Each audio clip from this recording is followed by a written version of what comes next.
এক বছরের লম্বা ইনজুরি নেইমারকে বিপদে ফেলেছে, যেখানে নিয়মের মার প্যাচে আটকে গেছেন এই ব্রাজিলিয়ান সুপারস্টার। বিশ্বকাপের বাছাই পর্বের ম্যাচ খেলতে গিয়ে ইনজুরিতে পড়েছিলেন এই তারকা, তারপর থেকে আর ফেরা হয়নি মাঠে। তবে ইতিমধ্যেই দেখা গেছে নেইমারকে আল হিলাল ক্লাবের হয়ে অনুশীলন করতে।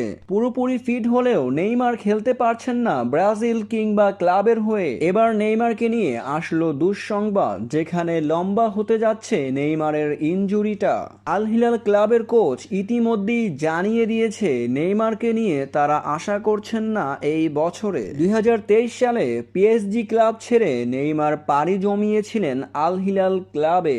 তবে নিজের ছাপ বসার আগেই ইনজুরিতে পড়ে গেছেন এই তারকা। মাত্র 5টি ম্যাচ খেলতে পেরেছেন আল হিলাল ক্লাবের হয়ে। দীর্ঘ এক বছর ইনজুরির জন্য মাঠের বাইরে থাকলে এবার ইনজুরি কাটিয়ে মাঠে ফেরার দিনক্ষণ ঠিক হলে তাকে নিয়ে একই বললেন কোচ। সে গুরুত্বপূর্ণ খেলোয়াড়, আল হিলাল ও লিগের জন্য তাকে আমাদের খুবই প্রয়োজন। তবে সে কবে মাঠে ফিরবে এ নিয়ে নির্দিষ্ট কোনো সময় বলতে পারছি না।